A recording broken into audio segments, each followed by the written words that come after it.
Hey, Cleveland, this is Tristan Thompson of the Cleveland Cavaliers, and you're listening to Sports Fix.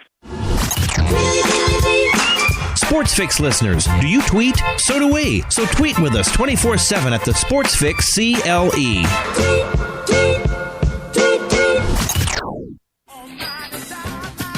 Business owners and professionals, do you want to take your business, your product, your team, your event to the next level? You want to advertise right here with the Sports Fix. Our listeners are among the most loyal listeners, terrestrial or internet. The Sports Fix universe is not only the radio show, but tens of thousands of fans on Facebook and Twitter. Email me, Jerry Myers, thesportsfix at AOL.com. That's thesportsfix at AOL.com. And let me help you swing for the fences and hit it out of the park right here on the Sports Fix.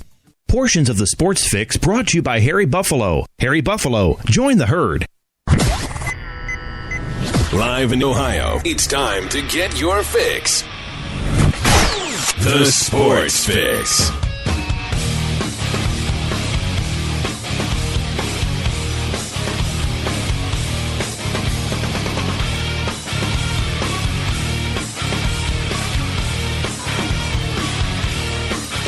And away we go. Welcome in, everybody. We are live and running, off and running, live, whatever it is, man. We're going here. It's the Sports Fix. We're doing the thing on a Wednesday, on a hump day, baby, getting you through it. Once we get through today, it's the back end of the week there, man. Then we're just cranking it out towards the weekend, baby. Welcome in, you guys. We have got a lot of, a little bit of a different Wednesday show here today as usual, because Dan Weds Mar not here today. He's not going to be back with us until next Monday. But Doug Plagens, the voice of the Lake Erie Monsters, will be here today. And we have played back and forth road trips across borders. We've had some difficulties the last 2 weeks. It's all good. Doug Plagens back in the house. As a matter of fact, he's going to be with us right off the bat, probably about 10-15 minutes from now. Doug Plagens is going to join us on the road as the Monsters continue their playoff push here, and they have done a good job in the last few games of undoing some of the damage they did in the middle of that homestand that they really didn't take advantage of as they should. It doesn't matter. There's plenty of games left, and they are 4 points out of the final playoff spot. We'll talk to Doug Plagens about some Monsters hockey. I got a feeling he's going to want to talk a little Wrestlemania too. Doug Plagens has got a secret vice, a little bit like myself. Eddy Jansen Eddy Jansen with a new title. That's right, absolutely. A bit of a step up here, or an additional set of things for Eddy Jansen, as he's now on top of doing his thing with More Than a Fan in Cleveland. He's staff writer at the Lake Cty Sentinel as well. Eddy Jansen going to be with us here talking some Cavaliers hoops, and we'll talk Indians baseball. He wants to talk a little bit about the Indian Uprising. How about you? We're going to get into that in a minute here with the cover of Sports Illustrated. Eddy Jansen's here from the Lake Cty Sentinel. We've got Doug Plagens of the Lake Erie Monsters. You got me, you've got you, you've got everybody doing the thing. I think that's a good addition for the Wednesday Sports Fix. So let's roll. Let's do it, baby. We are off and running with the Sports Fix. Welcome in live across the Sports Fix radio network. To those of you that tune in, maybe it's your first time. Maybe you're here every day at noon. I'm your host, the Big Daddy on the microphone, as I beat the desk and get things going here. J-Rocc, Jerry Myers with you here. Smile on my face. Happy to have you with us here on this Wednesday edition of the Sports Fix, and with us each and every day live across that network. Maybe that means you're listening on TuneIn, TuneIn's radio app worldwide, on Spreaker and Mixlr and their respective digital and mobile applications. Perhaps you're enjoying the show live on our home base, thesportsfix.net, your one-stop shop for all things Cleveland sports and Sports Fix, replays of the show, archives, got all of our social media widgets tied right in there, thesportsfix.net. As well, welcome in all of you guys, the thousands that we say every day that listen all over, literally, the world, the time zones, the day and night, 24/7, on digital delay. iHeartRadio, the world's largest internet radio provider. iTunes, Stitcher Radio, SoundCloud, CarPlay, all the different places that you guys do the thing, feed, subscribe, all of that. However you get your fix, thank you so much for doing it, because I tell you all the time, and I'm going to say it until we stop doing this, and then I'm going to say it a little bit more. You guys are what makes this thing happen. You guys are the Sports Fix. Otherwise, what am I except a guy sitting here talking to myself. Guys, talk with me. Phones are open. We have very few minutes. Yeah, we'll see if we can get a phone call in early on. If not, it doesn't matter. I'll open them up at the back end of the show. And if not, it doesn't matter because the phones are always open, even if they're not open live. We take your calls. Leave your take on the hotline. We can play them 24/7 when we come back live the next day. 216-539-7535. The number to call, 216-539-7535. Facebook and Twitter, facebook.com/thesportsfix. Tweet with us at thesportsfixcle, facebook.com/thesportsfix. Tweet with us at thesportsfixcle. You can email us 24/7, thesportsfix@aol.com. As we get rolling here, you guys, a couple of things. I guess before we get into anything, I was going to talk about Indians and the cover of Sports Illustrated. Yesterday, as we were going off the air, we were talking about it a bit.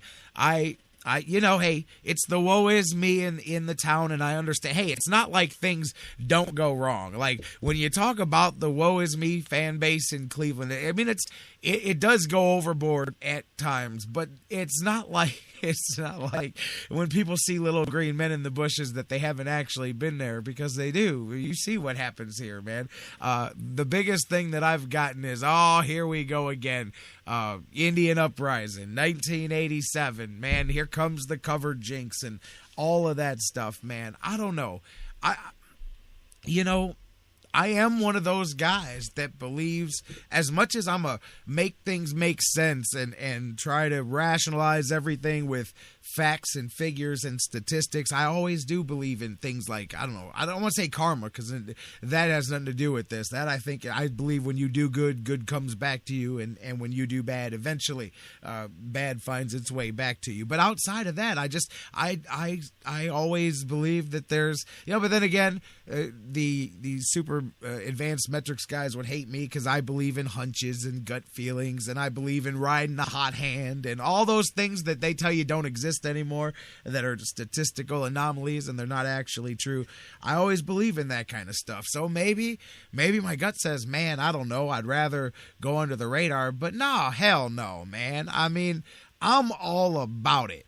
Put them on the cover, man. Let people talk about the Cleveland Indians, because I believe that this Indian season, I've said it, man, I really do feel that we're going to enjoy not just a good baseball season. I mean, it's a long season, up and down. I'm not saying they're going to come out tearing down the gates right away and just stampede away with things, but it's going to be not just a good baseball season, but I really feel that you're going to feel some rejuvenation. I really think the carryover effect, no matter what. Listen, the Cavs are in the playoffs no matter what. So there's going to be a good feeling there no matter how it ends. Because listen, I mean, no matter how much everybody's saying nobody can beat this team, blah, blah, blah, even if they lose in the playoffs, nobody's going to be disappointed. After 4 seasons of what we've gone through, everybody's going to be sad for a day, and then they're going to go, man, I don't want to say wait till next year, because that's a joke, but you know what I mean. It's going to be, this team just came together in one season. Wait till you see what they do next year when they get, another year, whatever. You know how it's going to go. So it's not going to be a tragic end at all to the Cavs season, no matter what. There may be an ending that you don't like. I don't think so. I'm really, really sold on them. But regardless, it's going to have a plus ending and a positive feeling, because you're going to have a run through the playoffs. However good that ends up, it's going to just kind of be a tidal wave. Those fans have to go somewhere. Those good feelings, that sports vibes doesn't just go away. And the Browns aren't playing yet, so they're not going to be able, the team that is in position to take advantage the most of what the Cavs are getting ready to do is the Cleveland Indians. And I really, I'm so interested to see how the next few months go, and if I'm right about that. But I really talk about gut feelings. I have a gut feeling about exactly what I just said there about it's going to be like a wave of momentum, and it's not just tangible, it's intangible as well in the community, just in general. That has to go somewhere. It's not just going to dissipate. And if the tribe is in position, as I think they're going to be, I just think there's going to be a real different vibe around the Indians this summer. I'm not saying all the attendance woes are going to be fixed or anything like that. Those aren't problems that are fixed overnight. They weren't created overnight. They're not fixed overnight. But I just think that there's going to be a really good vibe around the Indians team this summer, and a good result as well. How good is left to be seen. But, man, so you know what? I say I'm not going to do woe is me. I would much rather the Indians be on the cover of Sports Illustrated and them saying, hey, this is why the Indians are going to win their first World Series in 8 million years. I'd much rather that than, them not know 3 players on the roster and we're looking at 100-loss season and, you know what I mean? All the stuff that we went through, not even that long ago. So, yeah, I'd much rather it be this way. But, I get it that you can't argue with the research on the Sports Illustrated cover jinx. It's kind of like the Madden one, man. It really does get more than it doesn't. But think about this. We talk about the 24-hour news cycle, although that didn't exist 20, 30, 40 years ago when the you could still apply the cover thing. But there's so many athletes. There's so many covers now. There's so many. I mean, maybe, I don't know. Everybody's going to end up. That's my point, is that it's almost impossible for there not to be a cover jinx, because in pure statistically how things work out, so many athletes are featured. I mean, Sports Illustrated is a weekly magazine. So, and it's not like there's a time limit here. It's not like a week later or 2 weeks later. It could be a year later and people go, hey, that's because they were on the cover of Sports Illustrated. So think about it. There's 4 issues a month, basically, going on the rough estimate, and, 12 months a year. So you got 48 to 50. I think they say 52 when you count the Sports Illustrated swimsuit issue and stuff. But anyways, there's anywhere from 48 to 52 issues of Sports Illustrated that come out every year. So that's 48 to 52 different athletes featured. I mean, you got to think the odds are pretty good that 5 or 10 of them are going to have something happen, or they're going to get injured, or they're going to lose the big game, or something is. The odds are in the favor of the Sports Illustrated cover jinx happening. You know what I mean? Like, the odds are in the favor of the team put on the cover not winning, because there's 31 or 30 or whatever the sport is. There's that many other teams. So, I mean, the odds are actually in the favor of that happening way more than you think when you realize how many magazines are out. I mean, even if you're just going in a 2-year period, there's been 100 different athletes over the 2 years put on there. Odds are that a percentage of them are going to encounter things that enable you to go, oh, it's because they were on the cover of the magazine. But, it does sound good to say it, and then people believe in it. I'm curious where you are, because I've had so many people hit me up and go, man, that's it. Indians are in trouble now. And I'm like, to me, it's better than the alternative, Well, I mean, unless the focus is on a bad thing, like I say, when we talk about the Browns, man, that's the thing that drives me nuts is the focus on the wrong things like that, and this is something good. I really do. We'll see, but I'm feeling good about the Indian season coming up here. I don't have a problem with that. If you do, though, let me know. I like to get that slice of the psyche and the mindset for sure of the Cleveland fans. But many people, Jerry, even though, I say put it out there, be proud, and I'm definitely going to grab me a Cleveland Indians cover, Sports Illustrated there, as they predict on one of their regional covers, the Tribe to win the World Series. Hey, speaking of Indians, as we get rolling, I got to get to the break. I'm going to get Doug Plagens in. But speaking of the Indians, you guys, just about 45 minutes from now, for those of you guys listening to the show live, just around 1 p.m. this afternoon, and for those of you listening on digital delay, it'll be live as you hear this. Mike Brandenberry from DidTheTribeWinLastNight.com, their latest article, it drops at 1 o'clock this afternoon. Mike sent it to me last night and gave the Sports Fix the exclusive check it out before it goes out, and about Francisco Lindor. It's coming out today, and it's very similar to the things that Mike said on the show last week. When you read this today, make sure you guys go. Many of you bookmark and follow didthetribewinlastnight.com. So you'll see when the article posts today. If not, it'll post across all of our social media. So if you follow us on Facebook or Twitter, you'll be able to find it. Go check out didthetribewinlastnight.com. A great feature story. 2,300 words, Mike said, one of his favorite pieces, and I read it. And when you finish reading this, you also are like, hey, let's just start the Lindor train now. Although, you understand, and this doesn't make anybody's decisions for him, but man, it is the best case. You read it and you just get fired up and you say, what are we waiting for? Let's get off and running. But you can feel the passion dripping off the pages. That is for sure. Go check it out, you guys. DidTheTribeWinLastNight.com. Mike Brandenberry with a hell of a piece on Francisco Lindor and his case for why he should start opening day with the Cleveland Indians. Go check it out. It drops 45 minutes from now. So when we take the break at the top of the hour, boom, you can check it out. And if you're listening on delay, go to didthetribewinlastnight.com. Check it out, Mike's latest article on Francisco Lindor, and he'll be here live tomorrow, as always, on the show to talk about that and so much more. I'm sure we'll be talking some Cavs hoops and all of that, but we'll talk about that tomorrow. Let's take a break. When we come back, Doug Plagens, the voice of the Lake Erie Monsters, joins us next. Monsters on the playoff push. They've gotten points in their last few games here, put themselves back in a good spot. 4 points out of the final playoff spot. Let's take a break. When we get back, Doug Plagens, voice of the Monsters, joins us. We're talking some Monsters hockey, and I got a funny feeling we're going to talk a little Wrestlemania, too, before we're done. Doug Plagens, voice of the Monsters, coming up next here on the Sports Fix.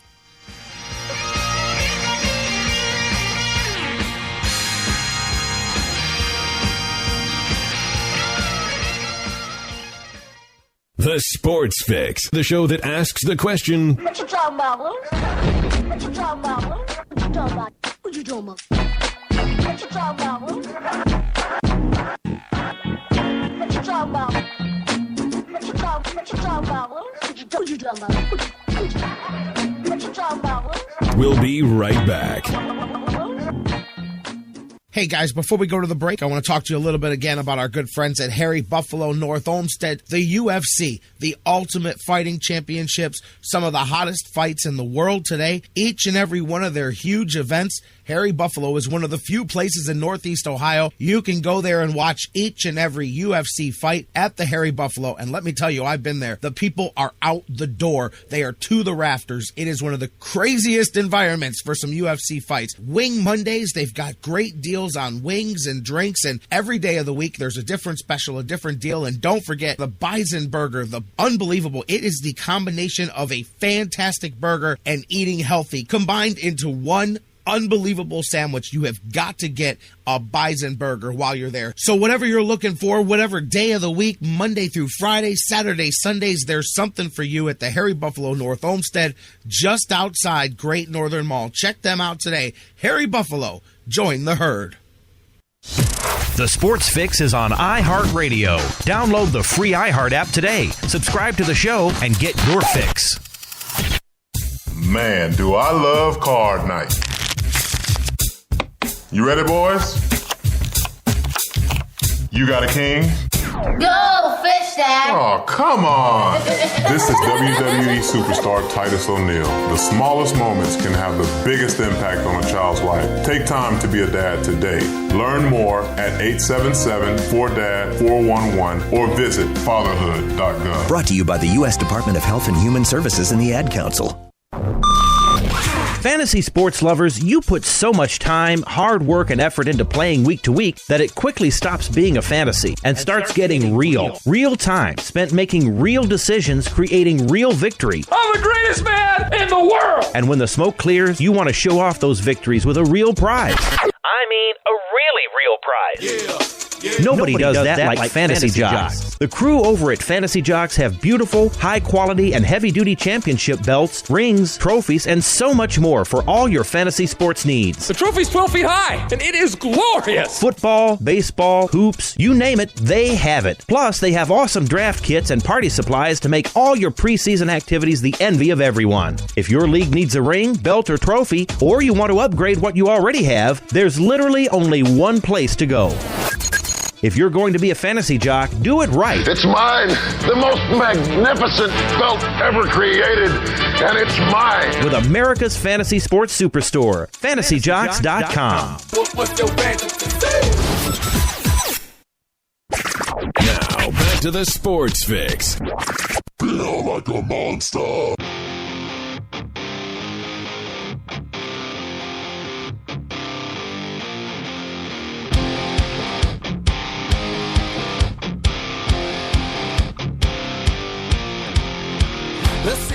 Welcome back to the Sports Fix live across the Sports Fix Radio Network. J-Rocc back with you here, getting ready to be joined. You hear it in the background. My man Doug Plagens from the Lake Erie Monsters is going to join us here. Monsters on the playoff chase. And speaking of playoff chases, Cavaliers, they're doing their march to the playoffs as well. Eddy Jansen, he's going to join us just about 30 minutes from now. Going to talk some Cavs hoops as well, so sit tight there. We're talking all kinds of playoff chases today. Indian, I'm fired up too. Like I said, I'm not talking jinxes. Put them on the cover of Sports Illustrated, baby. Absolutely. I'll tell you another reason I'm feeling good. Hitting the long, Brandon Moss, again, another home run yesterday. And speaking of home runs, how about Jerry Sands, man? There's a name that may sneak up on people here at the end of things. But gotta love the long ball. Brandon Moss is going to re-inject the home run into the middle of the Indians lineup along with Santana. I think you're about to see a much more potent middle of the tribe lineup than you've seen in quite some time. All right, guys, we'll talk some more about that in a minute. Let's talk some Monsters hockey and wherever else this conversation goes. Let's go there with Doug Plagens, the voice of your Lake Erie Monsters. He's here with us on the Sports Fix. Doug, how you doing this afternoon, my man? Doing great. Monsters on the ice right now for a morning skate here in Rockford, so getting ready for a big game tonight. Absolutely. Calling in on the road, on the playoff road here. Monsters, we've been out of commission, you and I, but I've been talking about it the last few weeks. Definitely, didn't take advantage of that homestand like you could have, and it looked like the Monsters may have been perhaps putting their back against the wall down the stretch, but a good run, points in the last 3 games. They've done a good job, took care of the Griffins the other day, and they've set themselves back up to be relevant here. 4 points back out of the playoffs with the final stretch of games to come. Yeah, big stretch coming up, no doubt about it, and it's just the end of a month of March that's been really heavy on road games. Monsters played 5 straight on the road, went back for that win against Grand Rapids, and now getting ready for 3 straight on the road here this evening. That'll get going against Rockford, a team that's been tough on the Monsters this season, and Rockford's a team that's in the top 8 currently. So it's one of the teams that is destined for the playoffs, and one of the teams you'll have to knock off on the way there. And this is a big night overall in the AHL as far as the Monsters' playoff push is concerned. You look at this game here, the Monsters, every 2 points are huge for them, but Toronto, the Marlies are in action right now as we speak, playing a morning game out at the Ricoh Coliseum against Oklahoma City. And then tonight, Adirondack and Hamilton play. Those 2 teams are each 4 points up on the Monsters. Adirondack currently owns that 8th and final playoff spot. They have a tiebreaker over Hamilton. So with those 2 teams playing each other, somebody's got to win that game. You just hope it doesn't go to overtime, but somebody's got to come away with 2 points, meaning the Monsters need to pick up the 2 points tonight to keep the same distance between themselves and that 8th and final playoff spot. And let me ask you something, talking about especially the slate of road games here, man. Before that, you and I pointed to that homestand and, how important and how key that was going to be. I'm just curious. I know there was still, obviously, a chunk of 20-plus games to go coming out of that, but I can't lie. I definitely began to get that sinking feeling as it just felt like an opportunity that slipped away from the Monsters during that homestand there to really gain some ground and get some things going. But again, what a good job since then of bouncing back and being able, they swept the 2 with Chicago, and then how they've done here so far with these games games on the road going through the Texas trip, and then here with Toronto and Grand Rapids, a good bounce back. But I definitely had begun to get that feeling that maybe things were starting to slip away, or at least an opportunity was missed by the Monsters. Well, the overall result of the homestand wasn't what you would have wanted, but to finish strong the way they did, those 2 games against Chicago, back-to-back wins, to get them the way they did, those arguably were the biggest games of the whole road trip, because Chicago's another one of those teams that's right there in the mix, just a hair ahead of the Monsters right now in terms of that playoff chase. So if you were going to, if you're going to have 2 big games on that homestand, it was best to make it those last 2 games against Chicago going into the road trip. So those were 2 big games to win. It was kind of the saving grace of the homestand after not getting the middle portion of the homestand that they would have wanted. But, when it was all said and done, they got 2 against Chicago. They vaulted themselves right back into the mix with those 2 victories.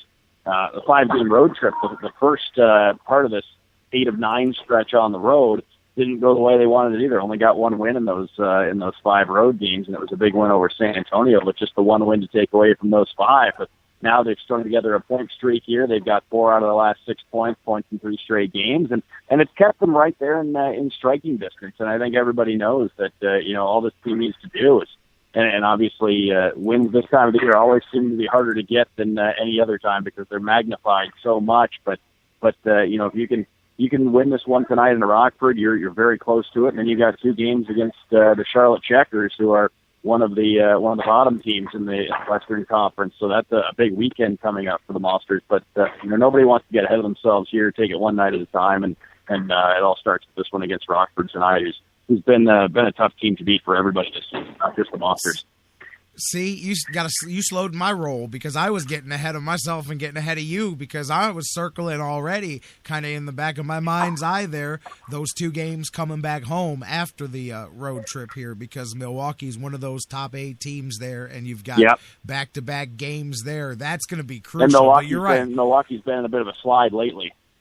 Yeah, so that I'm trying to do what you said. Hey, we got to take care of Rockford and Charlotte first, but that's going to be a big one there coming back through too. And no more sustained trips really on either end from here. It's pretty much back and forth, home and away here as you come down the stretch. So we're going to see. It's going to be a lot of fun. And as you said, it starts here, Rockford, the Monsters. You're watching the morning skate. How's things look? The energy good? The guys ready to go out there and get things going tonight? I think everybody's in a good frame of mind here. Everybody knows what the responsibility is, what the task at hand is, and this team's used to playing games on the road this month. I mean, everybody's into a rhythm as far as road games are concerned because we played so many road games over the course of the month of March. So I think these guys are ready to go. They played some very entertaining close games against Rockford this season, and I expect tonight's game to be close yet again between these 2 teams. But everybody's ready for it, and again, everybody knows how valuable every 2 points is at this point in the year. You got that right. Monsters, 3 big road games coming up here before we get a chance to talk to Doug again, and it's going to be a big stretch here. It starts tonight with Rockford. Let me ask you, that 9-day stretch for you between like the 11th and the 20th or so, how many miles did you log on the odometer going from Cleveland to Texas and all around Texas and then back up north of the border? That was a decent mile loggage on the odometer. Yeah, we actually came back for a day in between and then went to Toronto. So, we were literally home just long enough to pull the stuff out of the suitcase, do a load of laundry, throw it back in, and off we went again. But it's, it was a lot of miles. You just kind of, I feel the same way as I think everybody else does. You just kind of fall into the groove. It was spaced out well. The trip didn't have, other than the back-to-back games in San Antonio, that was the only back-to-back stretch, and there was no travel in between. The games were all spaced out nicely. The team actually had a chance to get a full off day on the road in San Antonio. So, you get some of the warm weather and a chance to just decompress on the road because the road, it's grueling when you're on the road. And, even though you do fall into that groove where you're always either at the arena, at the hotel, or, you're sleeping, and sometimes you have to give your mind a little break. So the guys did get a chance to get a day off on that road trip, and now everybody's back at it, business as usual, and points in 3 straight games at a critical time. And Rockford coming into tonight, they've been strong. They've won I believe 4 in a row and 11 out of their last 15. So they've been rolling at the right time of the year as well. So should be a big clash tonight between these two. For sure. And you talk about those every time you get that rare chance to get those days off on a road trip like that, because people think, same here, traveling all over, over the years, they go, oh, that's cool. You went here, you went there. It's like, no. You went there, you went to the building, you did your thing, you went to the hotel, you went back the next day. You didn't actually stop. You didn't go to the Alamo. You don't do that. But then when you get those days off, you do get to. And I know you're like me. I love to find, places to go sightseeing and look at some of those things, try to take advantage of that when you can. But sometimes you really can't. You take advantage of the free time, the downtime when you can, and that's big for everybody. These guys are on the ice so much during the course of a year that when you have that day where you can just let your body recover and not worry about lacing up the skates, going to the rink, when you can just get a little extra sleep. That's something that everybody's going to welcome. For sure. And looking ahead to this weekend, I see something you welcome on the schedule. I was joking with somebody. I said, hey, look at the way the Monsters timed the schedule out here, man. Afternoon game on Sunday. Doug Plagens has nothing to do on Sunday evening, and Wrestlemania coming up. I know that's... On the contrary, I will be on a plane during Wrestlemania, so I'm going to be watching it. I'm going to be watching it after the fact, so I will not be checking Twitter or anything. I'm going to be... We're actually traveling back right after that game on Sunday afternoon, so I'll be in the air during WrestleMania. So I'll be checking in on WWE Network probably after the thing's over with, but I'll probably fire it up when I get back home. Oh, that's right, coming back from Charlotte. But I knew. I said, you know what? These are the few. When the big ones are coming, time that we can break away and talk a little bit about. You fired up about it, man? I mean, of course, yesterday, hey, WWE's pretty slick. They pulled a swerve on ESPN. There's no way that ESPN was going to let Brock Lesnar get center stage on SportsCenter to say he was going to stay in the WWE. They did a good job of making it seem that he may be getting ready to make the UFC switch, and then boom, what a load of publicity for them heading into their biggest show. But I thought that was pretty cool, man. I love Brock Lesnar. I love Brock Lesnar as a fighter, as a wrestler, and as a man. He is the ultimate Viking. He is the old school male, just smash mouth human being, man. I love Brock Lesnar. I'm a fan as well, and I'm glad he's sticking around in WWE. It was a great move by them, and everything they do is so well calculated. Yeah. But with Brock Lesnar, I'm glad to see him stick around. My only hope is that he works more of a schedule. Sometimes we go a couple weeks without seeing him, and it'd be nice to see him all the time. That's not going to happen. No, that's going to be even more. They believe that is, and I do too, to be honest with you, coming from the promoter background like that, keeping him rare is a big thing, much like, The Undertaker. People will say, oh, well, nobody saw him until WrestleMania. Guess what? If that's your guy, that's the reason to go buy it, because you didn't see him one time before that. So I kind of get it from that perspective of it. And, man, when he steps in the building, people act like he is different than everybody else on the rest of the show. So I think part of it is because they know he doesn't show up very much. And all the Sting stuff has been really cool too. I mean, I was a WCW guy back in the day in the '90s, and I've really enjoyed what they've done with him, bringing him out. So that's really cool. And overall, it's just always a great show. You never leave a WrestleMania unhappy. I got to tell you, I did think that the first couple of things that they did with Sting, I thought that they presented him in a way where I just didn't like it. I thought they were putting their touch on it, as they like to do, change things up a little bit. I thought that the deal he did the other day, the promo, that was the first time that I said, man, now that makes people want to go watch and see who this guy is and what he's all about. Like, I just said, okay, they let him just go out there and talk and fire people up for 30 seconds. I at first I thought, I don't know, man, because the first time he came out, they didn't have his hair dyed right. His face paint was a little low. He looked a little up in the ears, and it's very easy to fix. And they did fix his presentation the next time he came out. I said, man, you can't have a legend out there look, because that's where you got to walk the line when you have a legend in any sport. I'll agree. His presentation, his first time out, it was really just his getup wasn't put together the way it needs to be. Right, exactly. And you have to walk that line in not thinking. There's a difference between legend and old. And as long as people see them in the proper light, they're worth a lot of money. And Sting is definitely very valuable. And plus, I'm with you, man. I I was always a big WCW guy. Plus, being in the business, thousands of us, friends and colleagues that have no jobs or can't have opportunities that aren't there because hundreds of these jobs don't exist anymore. I mean, that changed wrestling forever when those companies went out of business. Oh, no question about it. But it's like we were saying, it's hard to be dissatisfied with WrestleMania. So I have high hopes as always, absolutely. and I'm sure WWE will deliver on my high expectations. Absolutely, man. I'm with you, man. It's always a good time. My kids are all excited for it. That's kind of like the one thing that we do. I'm not going to lie. I'm not a week to week.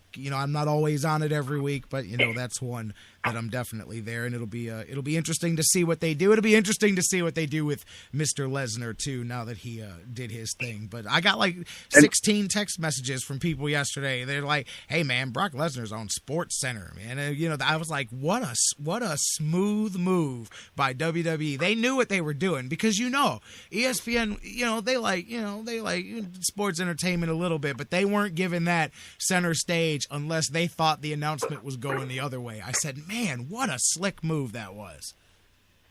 And the other thing, before we part ways here in a little bit, want to drop in that the Cleveland Gladiators open up their season on Friday night as well.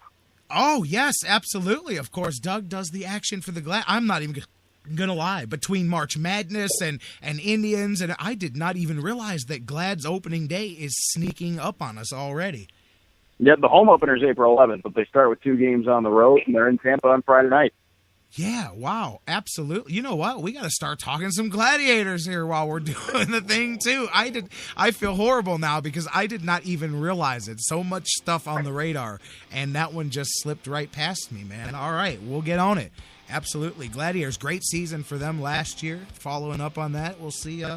We'll talk some Gladiators football as well. Doug, thank you so much for taking some time out from the road here as the Monsters in Rockford tonight. Puck drops on that. Is it 8 p.m. our time, 7 p.m. where you're at? Yes, it would be 8 o'clock Eastern time. There you go. 8 o'clock tonight. Catch Doug across the Monsters Radio Network. Call of the action. We'll catch up next week when you guys come back from these 3, and we'll set the stage for that big 3 games coming up at home. Sounds like a plan. Thanks for having me. Thank you for being here. Doug Plagens, voice of the Lake Erie Monsters, and always some fun times talking about everything here. And I knew, I knew we were going to talk a little bit of WrestleMania. Doug and I both share a similar guilty pleasure there, although I actually participate in it, not just enjoy watching the festivities. Should be a good time this weekend. Good time. Monsters, WrestleMania, Indians, basketball, March Madness, Sweet 16, man, all kinds of stuff. Eddy Jansen talking about madness and marching and playoffs and Cavaliers hoops. It's all going together, baby. We are down the home stretch. Let's get a break, get the news in, get Eddy Jansen, not just formerly from More Than... Actually, I don't even know if he's still with More Than a Fan Cleveland now. I don't know if it's a change or a promotion or an addition, but he's now also a Cavaliers staff writer, Lake Cty Sentinel, and he's on the Sports Fix talking Cavaliers hoops next. Let's do it. Coming up next, Eddy Jansen joins us after the news here on the Sports Fix. I feel like a monster. I feel like a monster.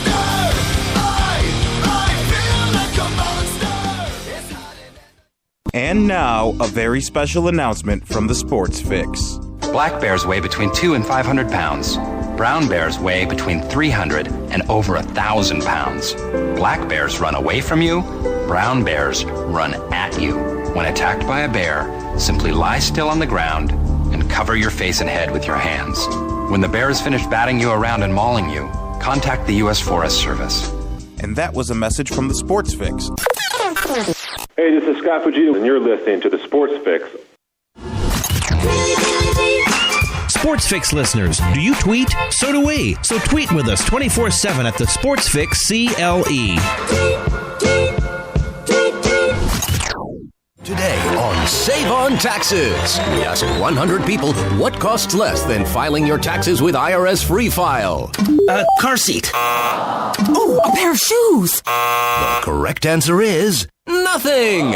When you use Free File, you get brand name software, tax prep, e-filing, and help with the new healthcare provisions, all for free. So, did we win anything? Everybody wins. freefile.irs.gov. It's fast, it's safe, it's free.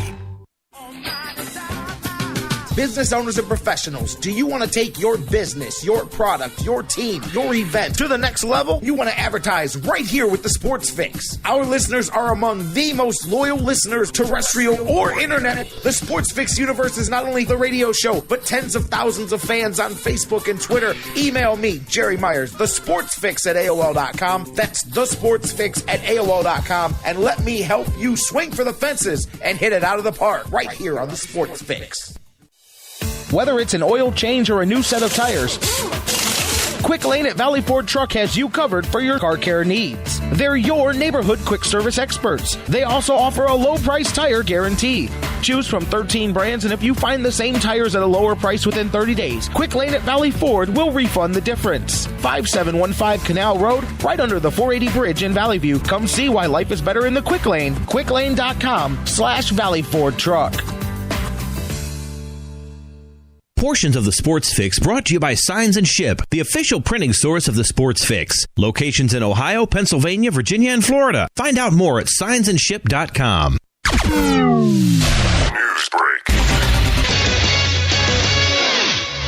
I'm Christine Lisi. Here's what's happening. An explanation from Bears owner George McCaskey on why the team agreed to a one-year contract with defensive lineman Ray McDonald. McCaskey said he originally said no to the idea. Then after a long conversation with McDonald, he gave the okay to sign him. McCaskey acknowledged there is risk with McDonald, who ran into legal troubles last year, including an accusation of domestic violence. Jerry Jones, whose Cowboys have taken a considerable amount of heat for the signing of Greg Hardy, says they have a plan outlined in Hardy's contract to allow him and the team to use their high visibility as a platform to raise awareness about domestic violence. Hardy remains on the commissioner's exempt list because of a domestic violence case. Vikings coach Mike Zimmer on Pro Football Talk Live said he's confident Adrian Peterson will play in Minnesota this season. Peterson's agent said earlier in the week it's not in the running back's best interest to play for the Vikings. He missed much of last year due to a child abuse case. Former Georgia Tech star and NBA point guard Mark Price agreed to become the new coach at UNC Charlotte, reports ESPN's Jeff Goodman. Our talent have been using DollarShaveClub.com razors for a few years now. Take it from the guys whose faces have been on TV in high def. These razors are amazingly high quality. Get yours at DollarShaveClub.com. That's DollarShaveClub.com.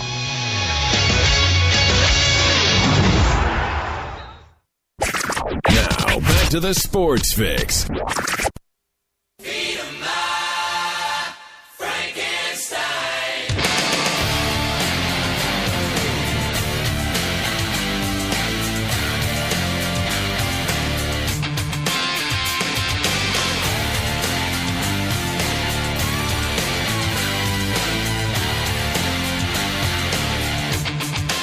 Welcome back to the Sports Fix Live as we roll on. Thanks again to Doug Plagens of the Lake Erie Monsters for joining us last segment, and of the Cleveland Gladiators. As man, I'm telling you, I did not even realize it. I hit the break.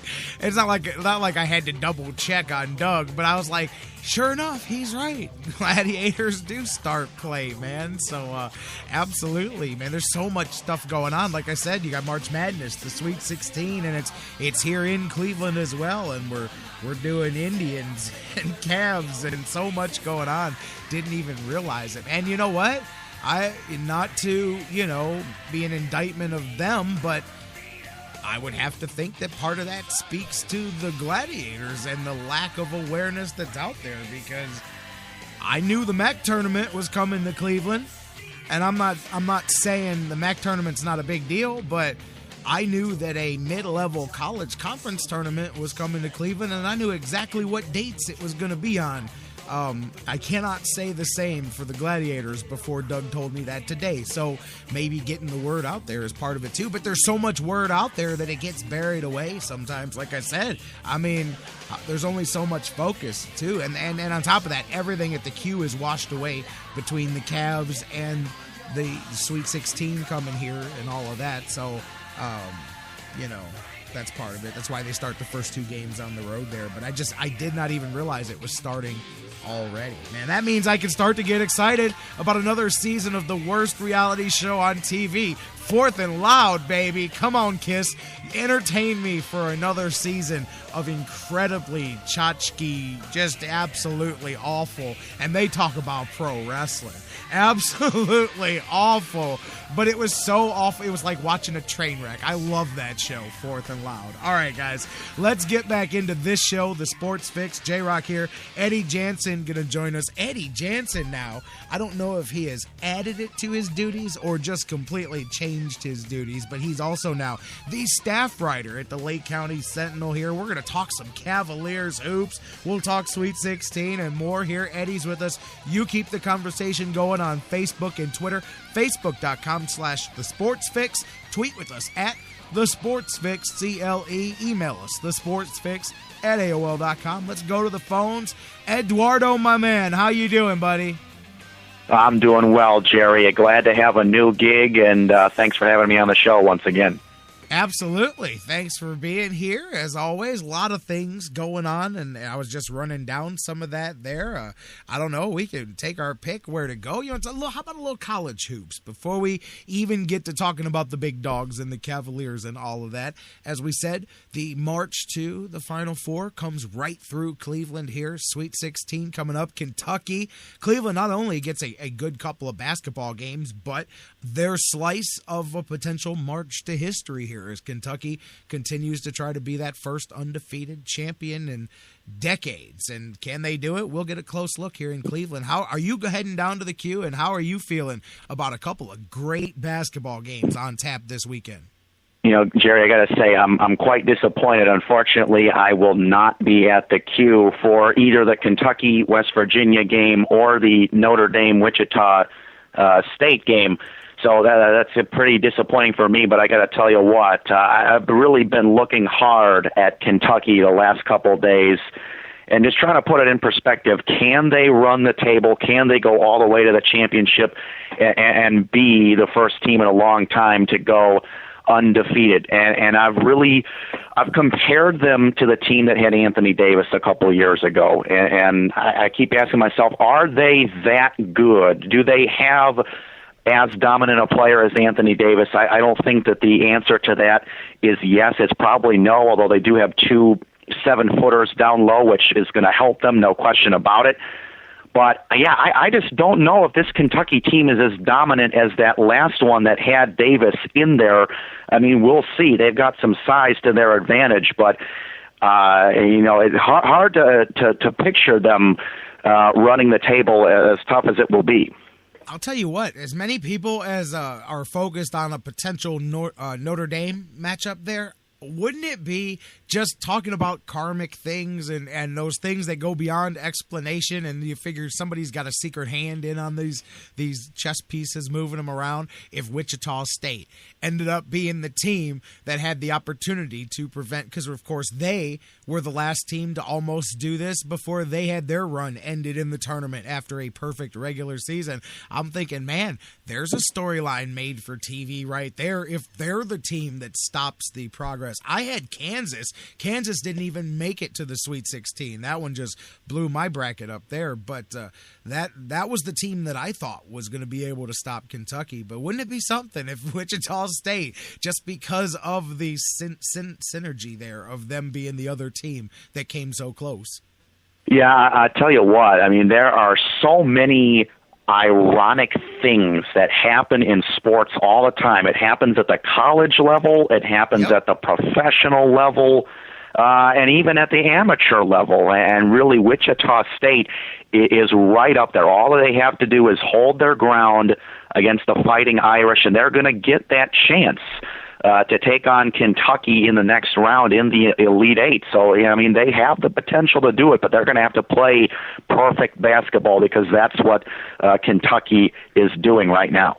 I'm telling you, you said it. Those ironic things that happen. I mean, the fact that, and it may not play out this way, but the Cavs and the Heat playing in the first round of the playoffs. That's one of those things that you just go, okay, like somebody up there, wherever in the universe, is just having fun with people and going, well, you know, this has got to happen this way because of how everything happened, of how they got LeBron to leave, and then he went in 4 years and comes back here, and then what do you know, the first return to the playoffs for the Cavs could potentially be the Darth Vader and the evil empire on the other side. And I just go, that's one of those things that makes you go, man, you can understand why people say that this stuff is rigged, even though it's just the ironies of how things work out.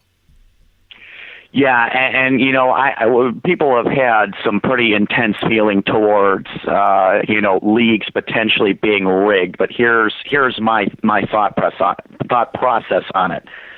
We play so many games in the NCAA. We play so many games at the NBA. We play, 162 games in Major League Baseball. We play 82 games in the NBA. So there's plenty of opportunities for things to seem as if they are rigged. There are just so many chances when we're playing so many games every single night that it's just going to seem ironic just because that's how it really is. I mean, it's just one of those things where it's hard to tell the difference. And yeah, there are people out there that think things can be rigged or things can be set up to help market the league, to help market the NCAA. But, I mean, you say that there's really no such thing as luck, that everything happens for a reason. But it's just so hard to tell at this level. You can make arguments one way or another. It's amazing to watch, and like I said, it's funny how those ironies happen. You hit on it, I made a point almost similar to what you said about the numbers. Tell me what you think about this. I was talking at the beginning of the show about the Indians being on the cover of Sports Illustrated and about the Sports Illustrated jinx, and I said, of course, that's legit, but it's not legit in the way people think. I said, what I think people don't realize is right along the lines of what you said. There's 50 covers a year that have athletes on them. They got a couple of specialty ones. So there's 50 covers a year. So it's not like the Sports Illustrated cover jinx has a time limit where it's like people are hurt within a week or 2 weeks of being on it. If you get hurt the next year or if you have a bad season the next season, they still attach it to Sports Illustrated. When 50 guys a year are in the pool, of course, 2 or 3 of them are going to suffer a serious injury. 1 or 2 of them are going to lose in a crazy way in the playoffs. Of course, you're going to get a handful of crazy stories out of 50 famous athletes in any 1 year period. So you're always going to have something that you can attach to the cover of Sports Illustrated. You know what I mean? Because the odds are so great that it's going to happen. It's just going to happen. So it makes it a self-perpetuating thing because as long as every week there's a new guy on the cover, within a few months, somebody that was just on the cover is going to have something bad happen. It doesn't even have to be terrible. And people go, oh, that's because he was on the cover of Sports Illustrated. Well, I tell you what, Jerry, I think that the one true jinx that has probably the most notorious track record of them all, it has to be Madden. I mean, I don't really think I can think of one that even I don't think I can even think of one that even comes close to the Madden curse right there. I mean, just take a look at Peyton Hillis for example. I mean, he was one of the biggest up-and-coming running backs in the NFL in 2012, and then I don't even think he played the next year for the Cleveland Browns, but that's another story. We got him on the cover, baby. We got him on the cover. I remember that. There was the big cover vote, and Browns fans got Peyton Hillis pushed onto the cover, and he was a Browns player on the cover of Madden. And like you said, the next year, let's see, he got married in the middle of the week, skipped practice one day, got a sore throat and didn't play, while at the same time, Alex Mack is removing his own appendix and going back in the game, It was amazing. And like you said, the next year, he wasn't even playing. I think he plays for the Giants occasionally now, but yes. But the Madden jinx is the one that it's hard to argue with because almost everybody has subsequently had something very bad happen. Yeah, I agree with you, no question about it. But going back to the Indians thing, really the last time that I can think of when the Indians had anybody on the cover was back in 1987 with Joe Carter and Corey Snyder. They were really predicted to do a lot of great things that year, but it's not like Sports Illustrated said, they came out and said, okay, the Indians are going to win the World Series this year. So I don't really think that. I think they did in 87. No, I thought, didn't they predict the Indians to win that year when they put Carter and Snyder on the cover there and they said Indian Uprising? They might have. They might have. I would have to double check on that. But anyways, the season followed with 101 losses. I just don't think that that's going to happen here with this Indians team. I mean, you can make the argument they don't have really a prototypical superstar that can hit your team's way out of slumps and that sort of thing. But, I mean, they're so fundamentally sound. I just can't see the Indians dipping that bad with as bad a jinx as bad. I mean, it's Cleveland. How much worse could it really get? I mean, haven't we already had our fair share of bad luck already? But, Jerry, I like the thing that Terry Francona said about it the other day. He really didn't make much of it, but when he did acknowledge it, he said he's happy to see his players get recognition. And the two things about Kluber and Brantley is that of all of the Cy Young winners that we've had in the American League in recent memory, most of them have track records. Justin Verlander has a track record. He's been an ace for a lot of years. Felix Hernandez is the same way. Track record, a lot of players, everybody knows how good he is. Corey Kluber, really, of all of those guys, probably has the track record with the least amount of a time frame on it. I mean, he kind of had 2014 as his coming out party, per se, and he wins the Cy Young, and it's really good to see him get the recognition that he deserves because he was the American League's best pitcher a year ago. Same thing with Michael Brantley. The Indians got him in the Sabathia trade back in 2008, and really up until 2014 had not done a whole lot in an Indians uniform. So you could kind of say that 2014 was Brantley's coming out party too. He finished third in the American League in the voting for MVP, and here he is finally getting his recognition. So I don't look at it as a bad thing at all. Then again, I'm not really a jinx believer per se, so I'm a little biased. No, and I'm with you. I said at the beginning of the show, I'd much rather this than be in the brink of obscurity. And, remember, no offense because I liked him, but Manny Acta, remember how it got at the end and just, oh my goodness, man, the brink of the true depths of despair this franchise was on just a few years ago. And I'll take it all day long. And let me ask you something, because I was mentioning this yesterday when we got the word about the cover breaking yesterday, and I said, man, and Mike Brandenburg and I have kind of batted this around a little bit, and I'm going to touch on it again with him tomorrow, but I would just like your take, nationally and then locally. I'm kind of amazed at the difference in perspectives on the Indians. And I know some of it is because we're here and we live it, and we know that disappointment abounds in Cleveland most of the time. But I'm just kind of surprised at how much the national media in various places, and I'm not just talking about just a magazine here and there, but most of the well-renowned baseball people around, the different networks have all picked the Indians to do well, if not win the World Series, but they've all predicted good things. But then locally, so much more muted on the hope for the Indians.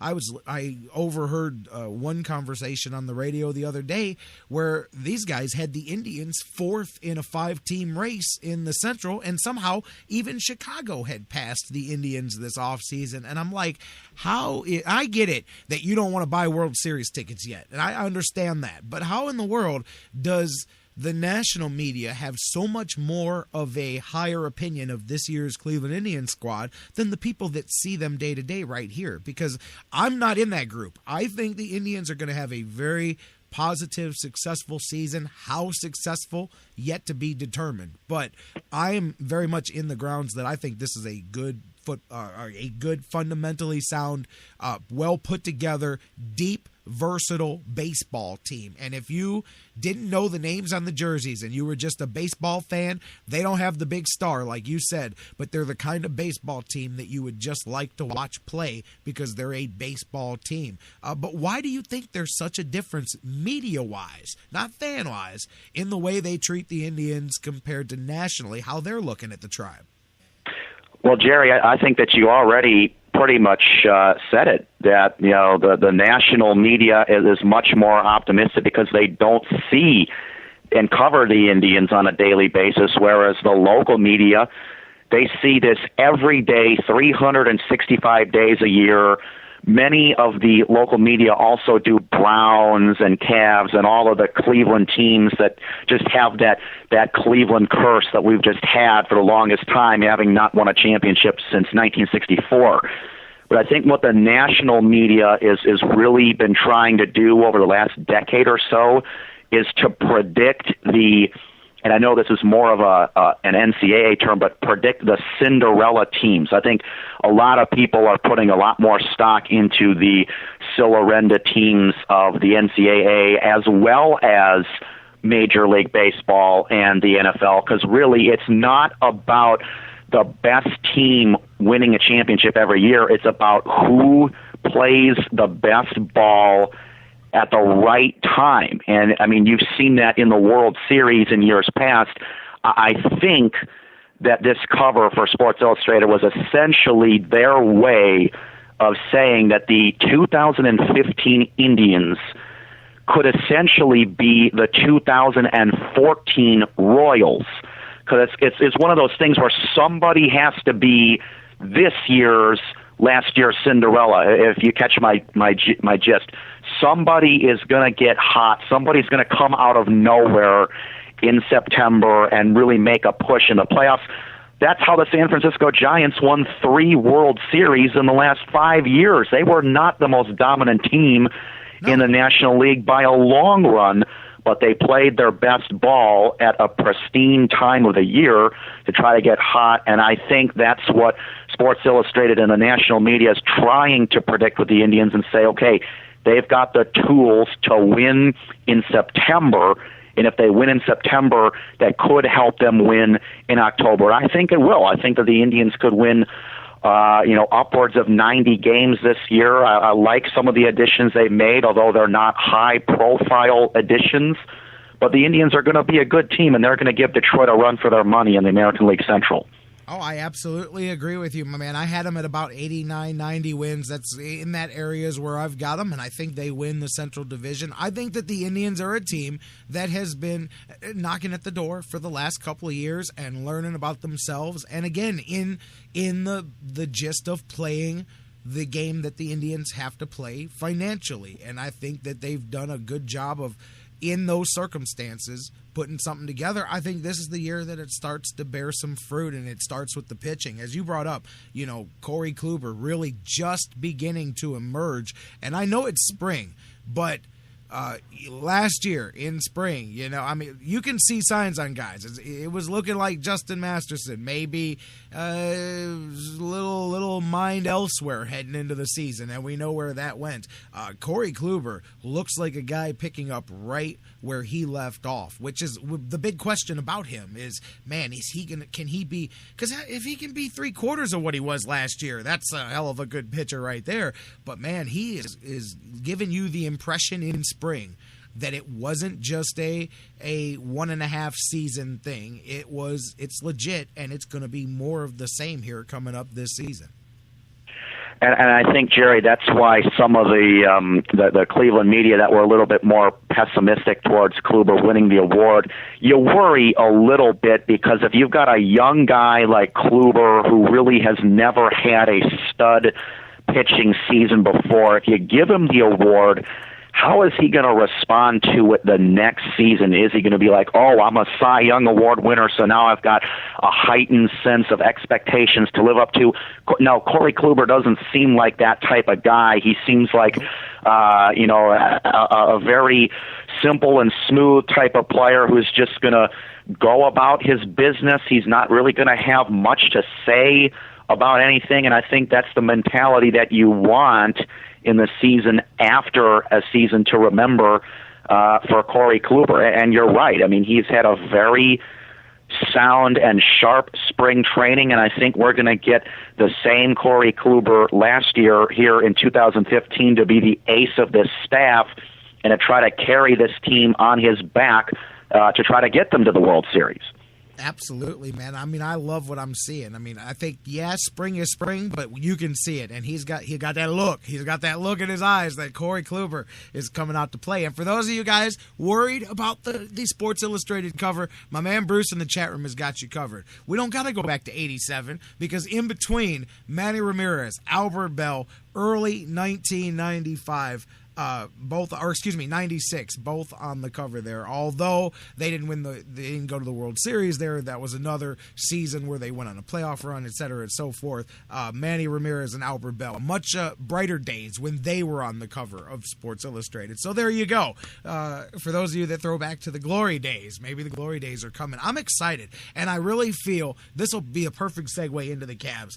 I have been saying this for months. I believe that the Indians are the team in Cleveland best positioned to take advantage of the secondary wave of momentum that will come from whatever the Cavs playoff run is. Because I don't believe there can be a bad end to the Cavs playoff run. The Cavs have been so bad for 4 years that even if the Cavs go 2 or 3 rounds and out, there'll be a day of disappointment and then there will be a wow. All right, let's get at it next year. This was the first season. We weren't planning on winning it the first year right away, and people will be happy with the accomplishment of this. I just don't see any way for this Cavs season to end. I mean, to me, it just will not end tragically. It may not end in a happy way, but it'll be very quickly washed over with good feelings. So I believe no matter how it ends, and if it ends in a championship, then really my point is amplified here. The Indians, not the Browns, who are months away from the start of their season in June. The Indians are the team that will be poised to get those waves of good feelings, of civic pride, of winning, of sports, of spending money. All of those things will be in the air. If the Indians are having a very successful, fun summer like I think they will, man, they're going to be in position to benefit the most from the potential run that the Cavs, not potential, the run that the Cavs are getting ready to go on. And this could roll into a really good thing for the Indians as well.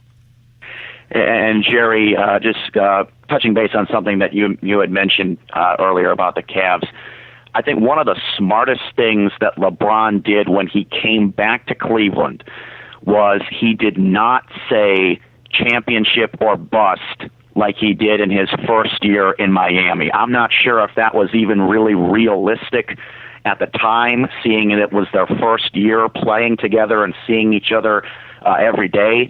But really, one of the best things that LeBron did in his career was he set the bar, a little low, but it was a necessary low when he came back to the Cavaliers and say, look, we don't have to necessarily go to the finals. We don't have to necessarily win the finals for it to be a disappointing season. No, we have to have a good year. And I think that the Indians will play off of that as well, just naturally, just because of the way that the calendar is structured. I mean, the NBA Finals, would be in June, and that's when the dog days of summer would be upon us for the Indians. But, with Cleveland, they are a team that is built to last because of the depth that they have.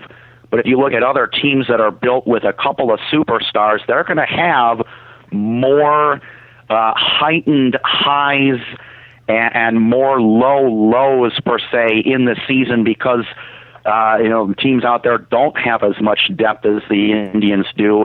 Really, they have got a very solid bench, the Indians do, with some of the acquisitions that they've made, and a healthy Jason Kipnis is going to make their infield so much better. Detroit lost a couple of good starting pitchers in the winter. I think the Indians' rotation, you could probably make an argument, has got to be one of, if not the deepest in the division. So, yeah, the Indians have all of the tools to really feed off of the Cavaliers' energy, and that you really hope that some of that energy is transferable, although it's not by a textbook type of way, but you just hope that there's some sort of magic that the Indians can pull out of the Cavaliers' book, because they're going to need it, because American League Central has plenty of teams that are going to contend not only for division titles, but for those 2 wild card spots too.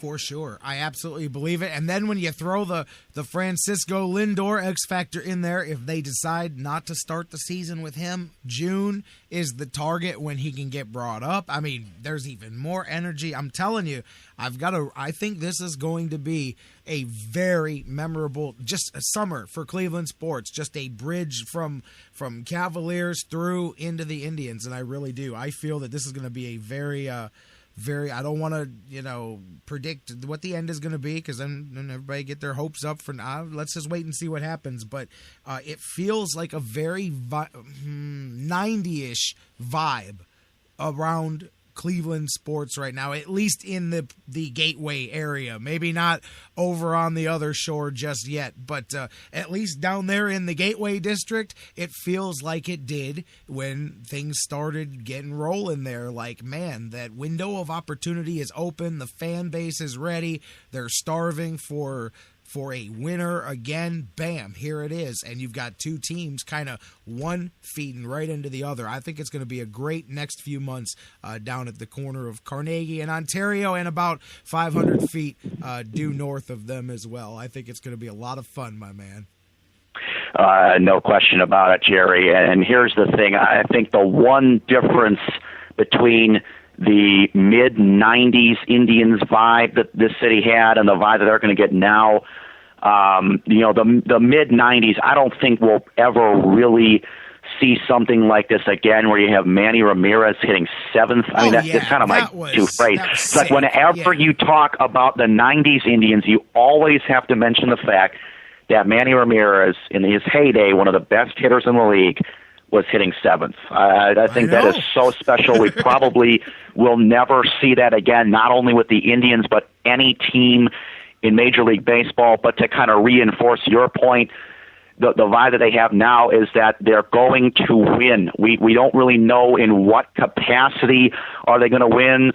Will they make it to the World Series? Will they get into the playoffs again for the first time since 2013? We don't really know, but the vibe is that the Cleveland Indians are going to have another winning season. They'll have a chance for the playoffs, and that the Cavaliers also have potential for great things as well. And it always bugs me to say that this town, despite all of this, despite everything that's going on with these 2 teams right now, I know it just bugs the living crap out of me to say that this is still a football town. It blows my mind. It really does. Absolutely, brother. I mean, right now, man, people on social media are talking about what Dante Whitner thinks about the Browns' new uniforms, and we're talking about all this good stuff that is going on. And to tag off what you said, I agree about that Indians lineup. I mean, come on, that is special. I have gone on record, and I know we can argue about a lot of different couple of teams at least.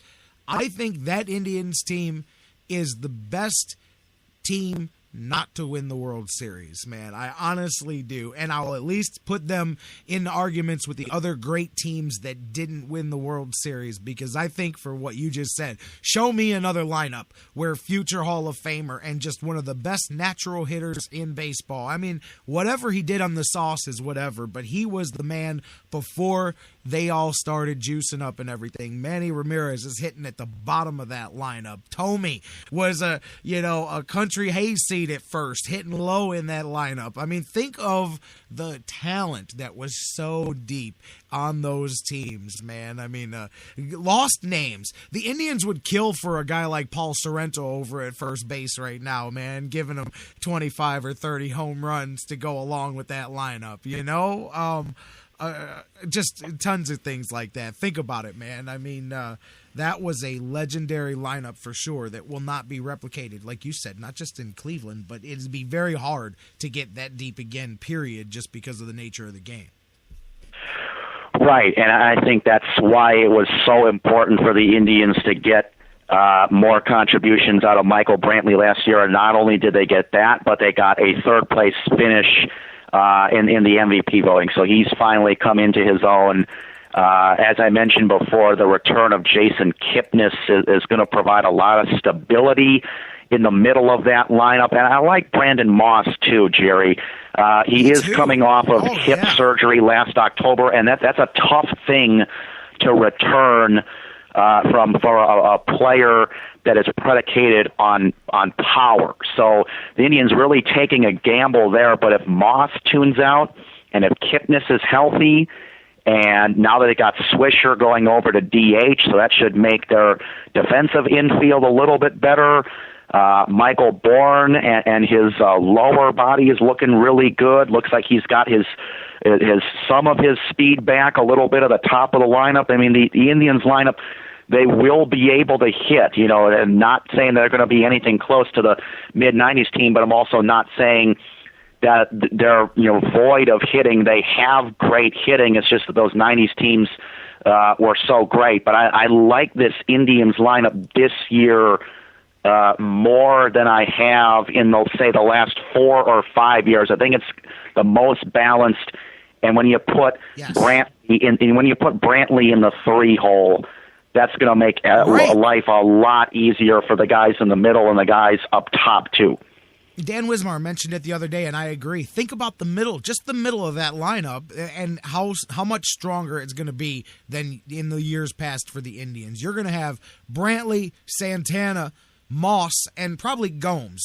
Put those 4 together there as your 3, 4, 5, 6 in the lineup. Man, I mean, and maybe you break it up. I don't know how it ends up, but just that's a nice grouping there, especially because Moss is showing he's got the power and he's healthy, but you're going to have protection in front of him in Santana, who will take a walk all day long. So you're going to have to give him something to hit, because if you put him on base, you may have Brantley, you know what I mean? The 2 guys ahead. Here comes Moss. Then you've got Gomes, who's just raking the ball this spring. I mean, the middle of the Indians lineup, I'm not saying it's the 27 Yankees, but it is going to be the most potent, I think, that they've had. And the synergy is the way the guys come together. That's a team. That's a lineup.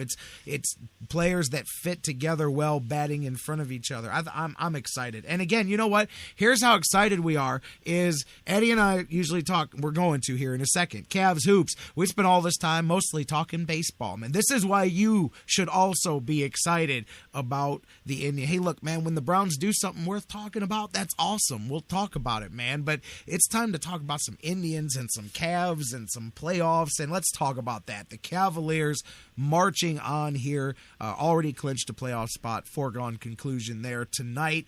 Another good one, a Western. Matter of fact, I think it's the 2 seed in each conference here against each other. You've got the Cavs and the Grizzlies down in Memphis at the FedEx Forum. Should be a good one here tonight. No question about it, Jerry. And one quick thing about the Browns, they're going to have to do a little bit more than change the tint, 1 tint lower. In order for us to have that considered to be news. But this is probably going to be the best team that the Cavaliers will face for the rest of the regular season. They don't really have too many great teams coming into Cleveland, and this is one of the last road trips, the less significant road trip where they play 3 or 4 consecutive away from the Q on the season. But this is fine-tuning time, for the Cavaliers. This is probably the time of year where, if you really, really want to push him and try to get a win, you just leave LeBron on the court in the fourth quarter to try to build up that that energy and that synergy for the duration of the playoffs. So you can do that if you want, but they've still got a couple things to fine tune here with the Cavaliers. Can they insert Mozgov on the floor in the fourth quarter? Can he play in crunch time when every basket is worth something? And also Dellavedova, is he going to be a rotation player come playoff time, or do you want Shumpert to be kind of a combo guard coming off of the bench. Still a lot of things for David Blatt and the Cavaliers to kind of check off of their to-do list in the last 2 to 3 weeks of the regular season. Still got a lot to look forward to with the Cavaliers as well. Absolutely. You know, looking ahead at that schedule, seeing what you said, yeah, I mean, really, Chicago, probably the other big matchup that they've got here down the stretch, the rest of the way there. You know what? Getting off of Memphis for a second, because I brought up Chicago. As much as everybody talks about Atlanta, I was watching some of the different games over the last couple of days. I saw the Hawks, and I was watching Chicago, too. I watched the game the other day where they clinched their playoff spot. And I mentioned Mirotic earlier in the season when I first saw him, and I said, man, they've got a combo of bigs there, a trio of them that are in the playoffs. And this was before the Cavs made the trade for Mozgov. So that is muted a little bit. But I said, man, that's some matchups I see bad. I still think that on the Eastern Conference side of the slate, as much as everybody's on Atlanta, and yeah, Atlanta can shoot you out of the building and they play a great team game, I still think when it gets down into the playoffs, they do not match up well over 7 games as well with the Cavs. I think the team that does is Chicago. That is the team that I think a lot of people may have looked past them when they look at the Cavs and they're all focused on the Hawks. Chicago is the team that I honestly think, if you said who's the one team that you think gives the Cavs the toughest 7-game series, I think it's the Bulls because of the matchups. Yeah, and Jerry, if you go back to August and September, really before the start of the preseason in the NBA, I think that was the consensus pick that the two teams that were going to battle for the Eastern Conference title was going to be the Cavs and the Chicago Bulls. Now, obviously, a lot of things have changed because of the injury to Derrick Rose, but we don't know for 100% fact that Rose is out for the year. If these two teams he said he's coming back. He just said yesterday. Yeah, if they clash in the Eastern Conference Finals, maybe there is an outside chance that they get D Rose back and then become the favorite over the Cavaliers, but we don't know that yet. For the last 2 or 3 years, the Bulls have been one of those teams where they go one and done. They'll win a series and then they'll get eliminated. I don't think that's going to happen this year. I'm with you. I think that the Bulls will make it to the Eastern Conference Finals. I think that they are better than Atlanta in a lot of ways. This is probably the deepest Bulls team that has existed in the last, say, 4 or 5 years during the Tom Thibodeau era. And Jimmy Butler gives them a 20-point scorer per night. If they can get Joakim Noah going, they can get Noah and Pau Gasol to learn to play together, the Bulls will be a force to be reckoned with and will give the Cavaliers and Atlanta a run for their money deep into May. This is a very balanced Bulls team, maybe not as good a defensive team as the Chicago Bulls usually are in recent memory. But, yeah, I mean, with the exception of Derrick Rose, the Bulls have a lot of tools to really make some noise, but they really wanted their man to be in there to really have a chance at it. It'll be much more difficult without him, but can they do it without him? There's an outside chance they could do that. And they've done a lot of work without him over the last few years, so it's not maybe as much of a shock to the system there. But he says he's going to be back for the playoffs, so we'll see. Now, I'm positive I'm right about this, but when the bracketing is done, 2-7, the winner of 2-7, which is most likely going to be the Cavaliers' first round matchup, they take on is it the 3-6 in the second round, or is it the 4-5? It would depend. It's always the lowest seed plays the highest seed all the time. So when you keep that in mind, you'd be able to figure out which one it is.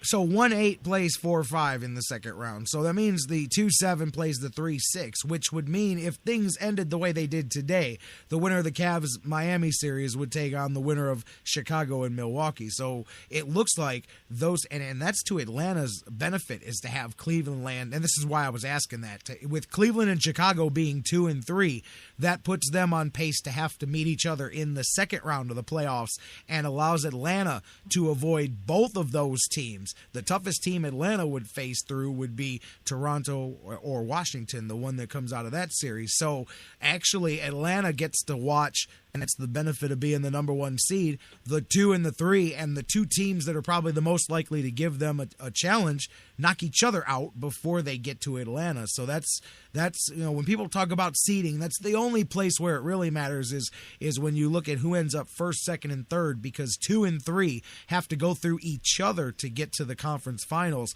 whereas 1 gets to avoid both of the next 2 teams underneath them. Well, and Jerry, that's assuming that the Cavs finish 2 and the Bulls finish 3. Now, that's a likely scenario, but you do look at the Eastern Conference standings. Toronto is only a half a game back of the Bulls, and really the 3 through 5 seed in the East right now, they are separated by 2.5 games because Washington is only 2.5 out. So there is a chance that some pieces could move around, that Toronto could get bumped up to 3 and then Chicago down to 4, and then the Cavaliers would face Lowry and DeRozan and the Raptors in the second round. That would probably be the premier matchup with the Cavs and the Bulls in the second round as it is slated right now. So the basketball inner fan in me says I actually would prefer Chicago to finish in the 4 seed because I think it would make for really a better Eastern Conference Finals. And this is no knock on Atlanta at all. It really isn't, because they are a very majestic team that spreads the ball around and plays unselfish basketball. Yeah. But even for the marketability of the NBA, I think Chicago is a more marketable team than Atlanta is, because despite the 53-17 record that Atlanta has, they are still struggling to sell tickets in Atlanta. That's mind-boggling when you got the best record in the Eastern Conference, but they just don't have really any superstars that a lot of fans want to see. So, yeah, the inner child in me says, let's go Cavs and Bulls in the Eastern Conference Finals, have the Bulls fall to the 4, and Toronto get that game over Chicago and go to the 3 for a better Eastern Conference Finals matchup.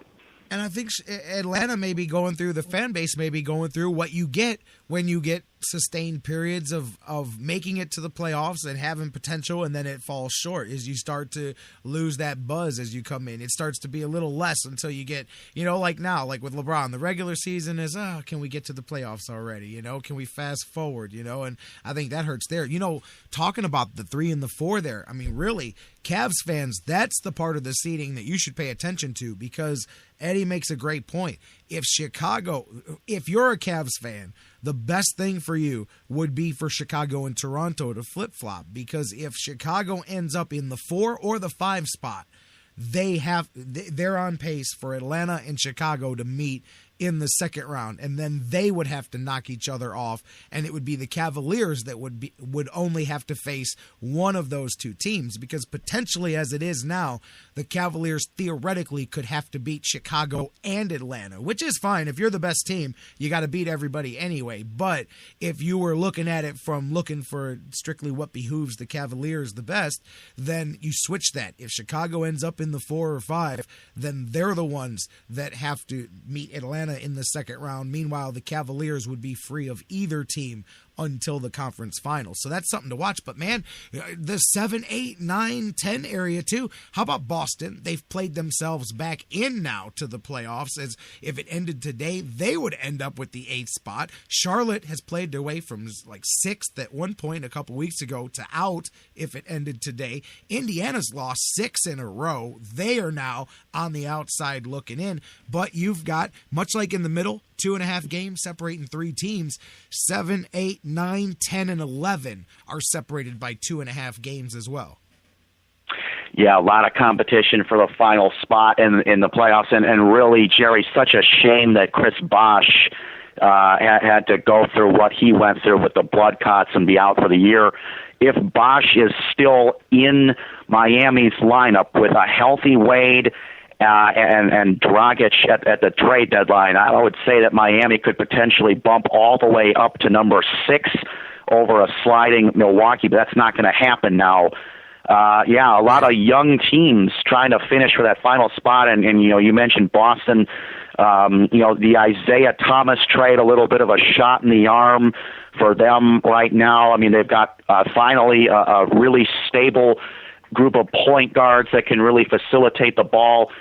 And I look back at this last year when they made when the Cavaliers traded away Jack and Tyler Zeller, the Boston Celtics were ecstatic that they got Tyler Zeller in as their starting center, and he is having himself a mighty fine year, shooting over 50%, averaging around 10-7, 10-8, so he's really helped them out a lot.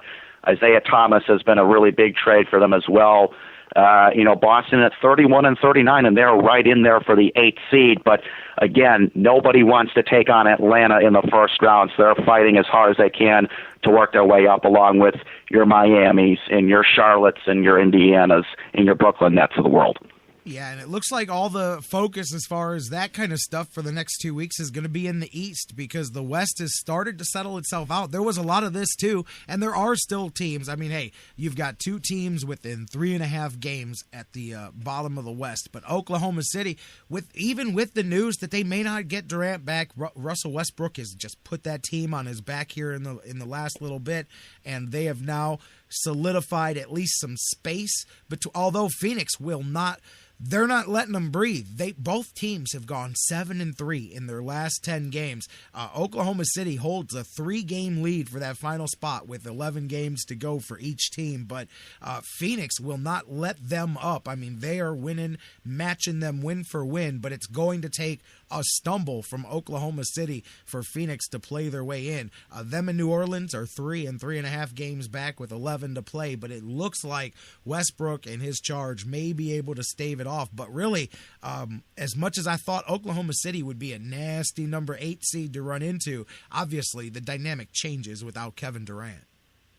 No question about it, Jerry. And really, the Thunder going forward, they are in a tough spot because without Durant, they are not going to beat Golden State in the first round. So you're looking at really a nightmare scenario for them. They got one more year at the very least with Westbrook and Durant before both of them can opt out.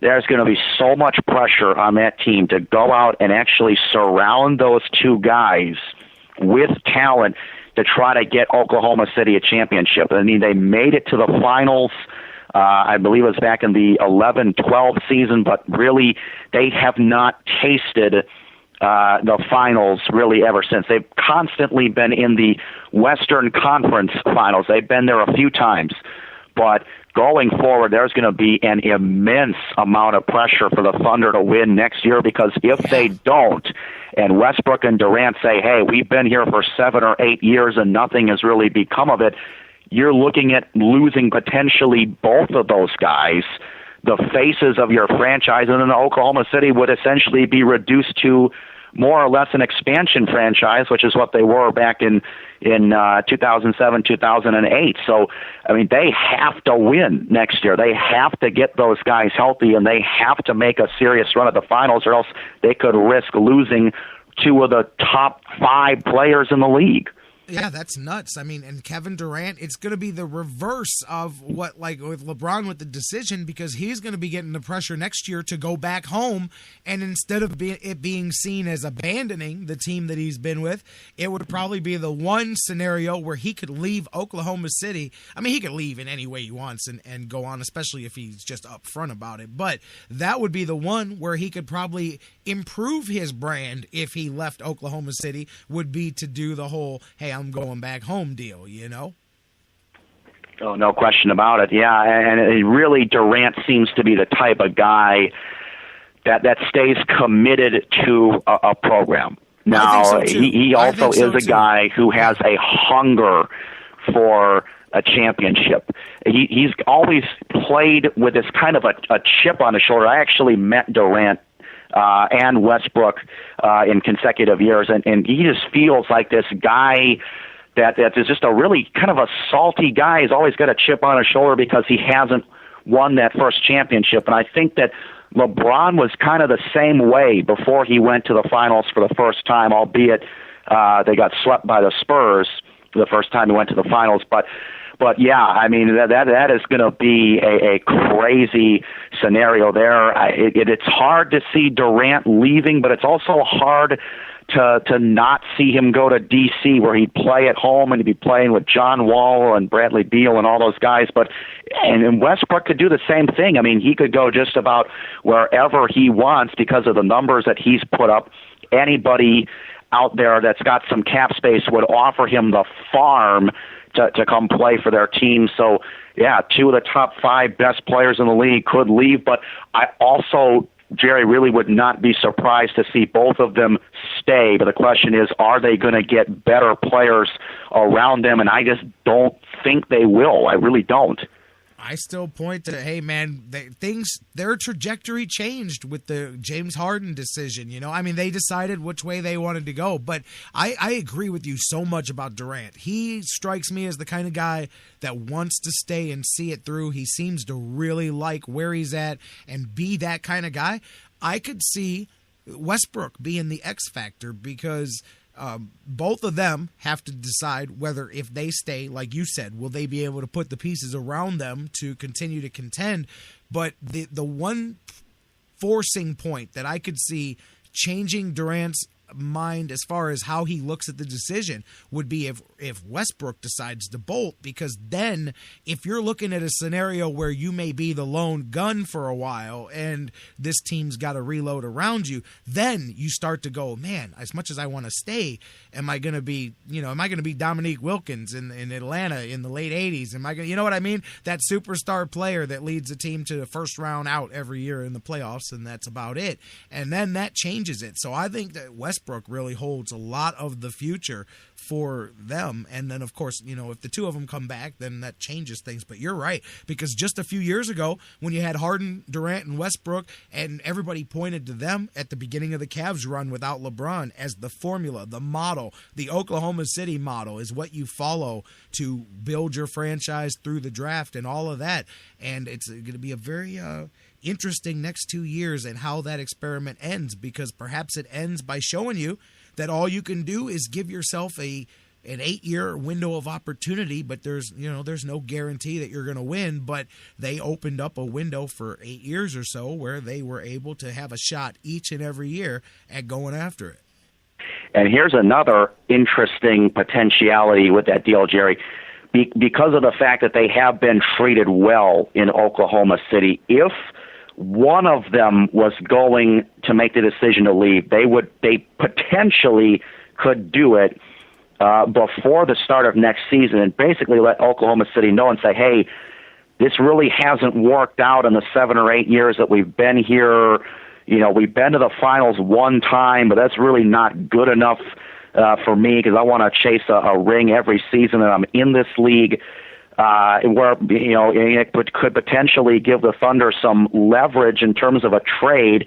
I know that idea has kind of been toyed around with basketball fans around the league, is could the Thunder actually trade Kevin Durant and or Russell Westbrook? Now, they'd have to obviously get a ton back in return for them.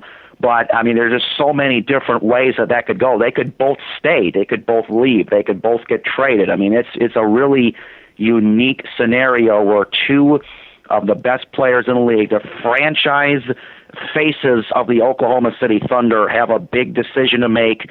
And I think it's going to affect just about everything. It's going to have a trickle-down effect in free agency, other trades that are made around the league. It's going to be an exciting off-season for the NBA in the next couple of years. Could they have some major moves around the league? Well, exciting, yes, as a fan and a media perspective, but I will say that what you're talking about focuses to me, and we saw it firsthand here in Cleveland. My biggest lack of agreement with the state of the NBA, as much as the money's big and the popularity, I get all that. But you look at a scenario where a club that did everything the right way, drafted their own guys, developed their own guys, did everything the best way that they could, managed the salary cap, took runs at a title, but they reach a point where, because a guy leaves or 2 guys leave or a decision is made where they go, okay, We can either be a first round out every season and never get better, or we're going to wipe the decks clean. We're going to trade away all of our tradable assets. We're going to build up draft picks, which we watched the Cavaliers do for 4 seasons. That is the NBA model. You're either contending or you're tearing it down and starting to build back up, because the twilight zone, the middle ground in the NBA, is impossible to live in, because you never get a good draft pick, but you never get out of the first round of the draft either. I hate that. I think that that's such a terrible, for all the talk about how strong the game is, and it is in a lot of ways, that's a huge weakness, because fan bases, it's feast or famine. You either have a chance at a championship or you have to suffer through 3, 4, 5 seasons, and then they have to get it right, or it turns into a decade of intentionally bad basketball. And I just think that is I think that does not show a strong game, no matter how much the financials do. The fact that clubs have to make those decisions, and it's seen as the only thing you can do, because otherwise you're stuck in the middle ground. Well, and the thing about it is, Jerry, I mean, you really have to have a top 10, maybe even a top 15 player in this league in order to compete. Yeah. Because of the way that the playoff system is set up, you're going to have to beat, your Cavaliers and your San Antonio Spurs. You're going to have to beat them 4 times in the playoffs. Now, it's fathomable to have it a couple of times where you can have a team beat Cleveland once or twice in the playoffs, but 4 times is really tough to do, especially if you don't have really an all-star caliber player. But I will say this, there are exceptions to that rule. I think Carmelo Anthony is probably the best exception of that rule, a superstar that really hasn't gone much of anywhere in this league in terms of winning. But, yeah, I mean, you just never know. It's just really, really competitive, this NBA league is. You got to have superstars in order to compete in this league. It is kind of sad to see if, Durant and Westbrook were to leave Oklahoma City. It would be really sad. It'd be a sad day for the league, but at the same time, I think you would be happy for them because they're moving on. That's the thing about sports. It's really a love-hate type of thing. There's going to be great days and there's going to be some bad days, but it is the nature of the beast, as they would say. You got that right. Absolutely, Eddie. You know what? As we wrap things up, some good news, and Cavaliers fans, one of our favorites here in Cleveland, Mark Price. I don't know if you heard, Eddie, but going to become a head coach after tons of assistant coaching gigs and shooting coach gigs around the NBA. Mark Price, former Cavalier point guard, one of the greats in franchise history. He is going to be the new head coach at UNC Charlotte. He's got a 5-year deal here to replace Alan Major, and he is going to get his first head coaching stint here in a Division I capacity. Of course, he was an assistant. He's with the Hornets now. He's been with the Hawks and the Nuggets and the Warriors and the Magic. It amazes me that he's been with all of those teams over the past, decade and a half or whatever since he left the college and got back into the pros there, and never with Cleveland. It always amazed me that he didn't end up with a shooting coach job with the Cavs or anything. He just never was in that conversation, but he's been with 5 other NBA teams. He really seems to have a niche in the Carolina area, and really a very deserving guy, Mark Price. I mean, an ultra personable, very humanable type of guy, has really worked with a lot of great players on their shot. Absolutely. Eddie, where'd you go? Did I lose you? I think Eddy Jansen just fell out on us. I don't know. Nah, I'm here. There you go. We lost the last few words you said. What were you saying there? Mark Price, one of the best players in Cavalier history. It's great to see him get that gig. I think he's got a little niche in Carolina with the Bobcats and now UNC Charlotte.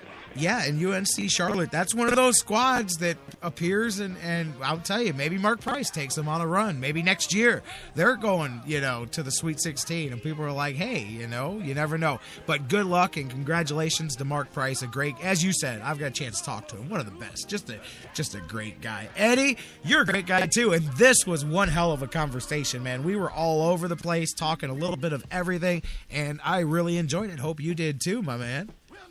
I enjoyed it, Jerry, and we'll be talking Elite Eight, Final Four the next time we speak next week, my man. Who do you think? Who do you think are the two coming out of Cleveland? Who's the two teams coming out of Cleveland? I really don't see a scenario in which Kentucky doesn't at least make it to the Elite Eight, so I take Kentucky, and you know what, I got to go with my Irish. I'm a little biased right there, too, if you couldn't tell. So you got Kentucky and Notre Dame, and then you got Kentucky continuing on? Yes, sir. Yeah, I do. I mean, I have a hard time envisioning them going all the way, going undefeated, but they have to come out of Cleveland on top. They're just that good.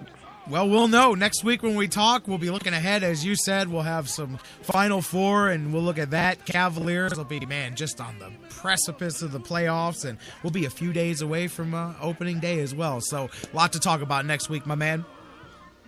All right, we'll see you, Jerry. You got it. And enjoy things now. Eddy Jansen, the staff writer at the Lake Cty Sentinel, and he's here on the Sports Fix every week talking Cavs, talking all kinds of stuff. A great conversation. Thanks to Eddy for joining us. You guys can follow Eddy on Twitter at Eddy Jansen 30, EDDY Jansen 30 on Twitter. We're going to take a break. Final break of the day. Come back, set the stage for tomorrow and so much more. Don't go anywhere. More Sports Fix coming up next.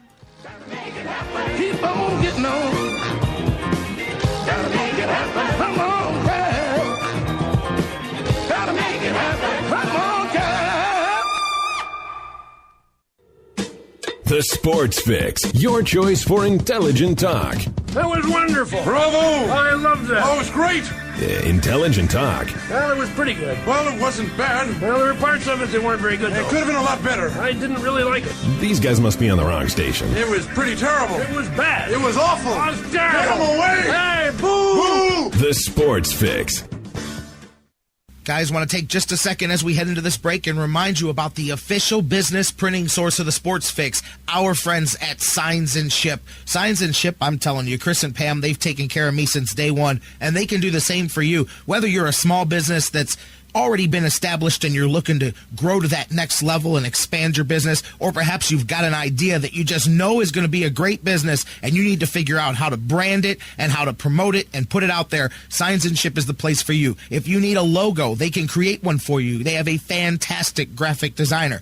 Business cards, signs, banners, yard signs, mobile advertising, anything you can think of that you need to promote your business, they've got it at Signs and Ship. The best thing about them, too, is each of their locations, whether it's the home base here in Elyria, Ohio that I work with, or their spots in Virginia, Florida, and Pennsylvania, it's all local sourced. Very important to me because we all understand that small business is the lifeblood of the community. So check them out, signsandship.com, or call Chris and Pam today, 440-323-6060, the home office in Elyria, Ohio. Signs and Ship, quality printing at affordable prices. It's the Sports Fix. We'll be right back.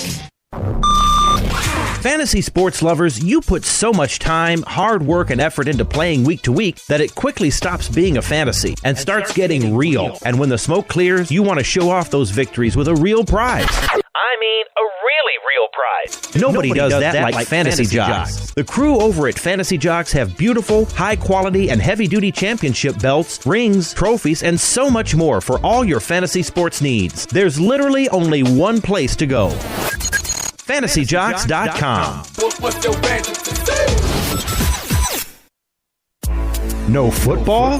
No problem at Harry Buffalo North Olmsted. From their awesome Wing Mondays to every single Cavaliers and Buckeye Hoops games in full HD, the excitement never stops. Every day of the week brings a different set of food and amazing drink specials. Fight fans, Harry Buffalo North Olmsted is the home for every UFC pay-per-view live on the big screens. And let's not forget their mouth-watering trademark, the Bison Burger. Nobody does bison like Harry Buffalo. The perfect combination of healthy and delicious. What are you waiting for? Get to Harry Buffalo, just outside Great Northern Mall today.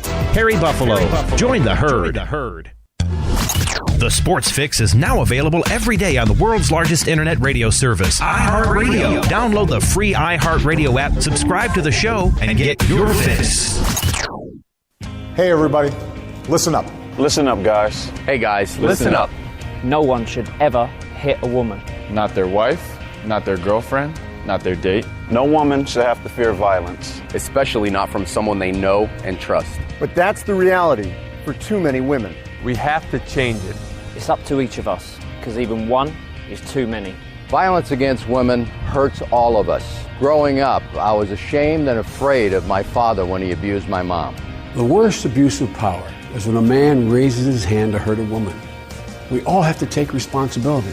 So if you see someone threatening a woman, step up, speak out, and get help. Dating violence hurts all of us. So step up and help end it. Because one is too many. One is too many. One is too many. One is too many. End the violence. Because it's wrong. Because one is too many. Hey, you guys are rocking with Reggie Germany, former wide receiver of the Buffalo Bills and Ohio State Buckeye. You're rocking with the Sports Fix.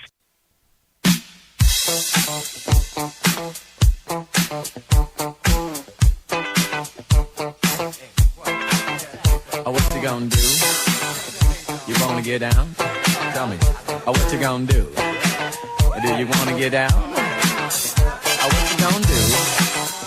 You wanna get down?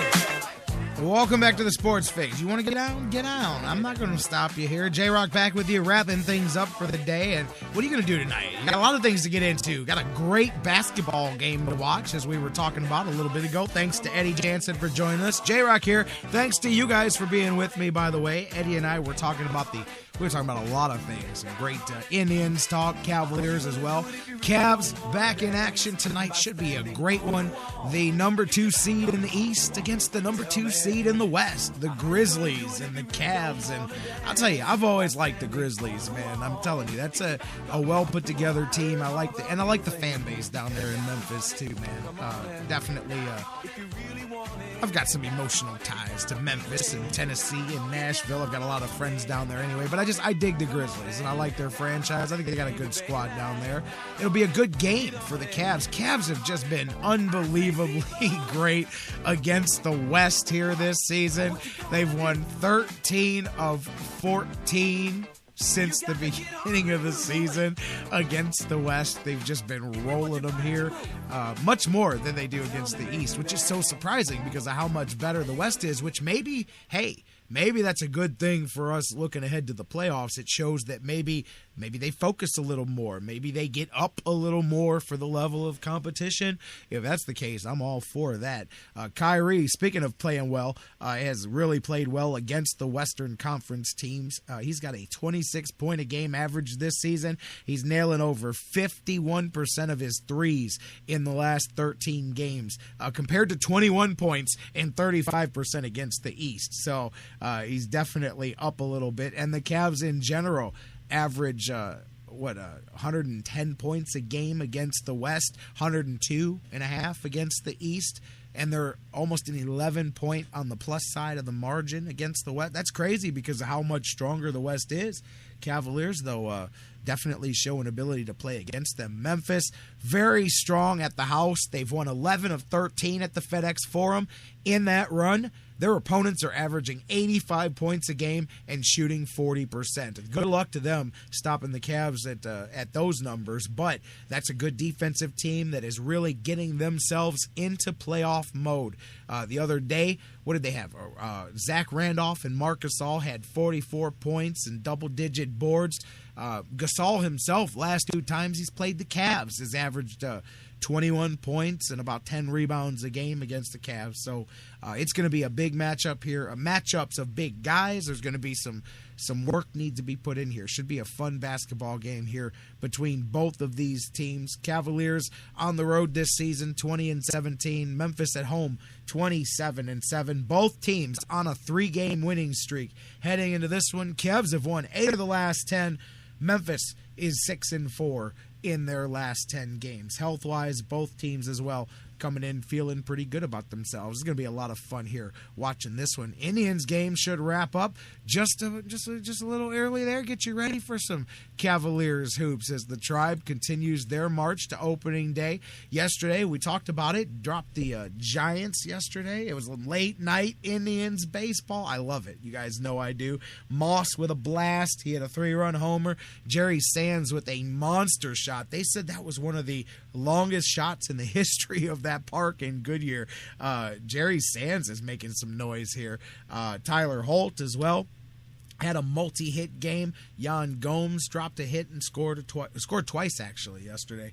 TJ House had one rough inning. Other than that, he looked well, and he bounced back from that inning as well. Price and Manship went out there scoreless in relief. Indians today, Josh Tomlin takes the mound for the Tribe against the Angels. A 4:05 start on that one. And there's a B game today going on. Matter of fact, I think it's it's mid-afternoon our time. May have just started our time. Kyle Crockett and Trevor Bauer are two of the guys going there. Speaking of B games, Carrasco looked really good in a B game yesterday as well. So we're going to talk, let's see, tomorrow we've got we had Doug today. We've got Mike Brandenberry from DidTheTribeWinLastNight.com in the house. We'll talk about that Indians game and that article he put together, which is out now and live on DidTheTribeWinLastNight.com. Francisco Lindor is the time now. Mike Brandenberry makes the case. He'll talk about that with us tomorrow. We'll ask him if he worries about the Sports Illustrated cover jinx. Can't wait to get Mike in on the conversation. John McMullen from the Sports Network. He's been missing in action for the last few weeks. John's going to join us tomorrow. We're going to talk some NFL, all the latest during the meetings here. Some rule changes going on, some different things. We'll catch up on all of that and catch up on the world of football with John McMullen tomorrow. So we got John McMullen in the house. There we go. Let's try that again. John McMullen in the house. Mike Brandenberry from DidTheTribeWinLastNight.com. It's because I kept wanting to call him Did the Tribe Win Last Night first. I have no idea why. Anyways, a lot of fun. We'll have a Cavaliers game to talk about. Sweet 16 gets started tomorrow and more. It's going to be a jam-packed, chock-full of fun edition of the Sports Fix. Guys, great show again today as we get ready to wrap things up, man. We'll get back into it tomorrow. Same bat time, same bat channel, live at noon across the Sports Fix Radio Network. Have some fun. Enjoy the Indians here in a little bit. Get down with some basketball this evening. Come on back tomorrow and let's do the thing, y'all, live right here on the Sports Fix. We love you, Cleveland and beyond. Have a great night. Enjoy them games and get back here tomorrow. We'll see you at noon here on the Fix. We'll pass over any city that we visit. When the up on Cleveland.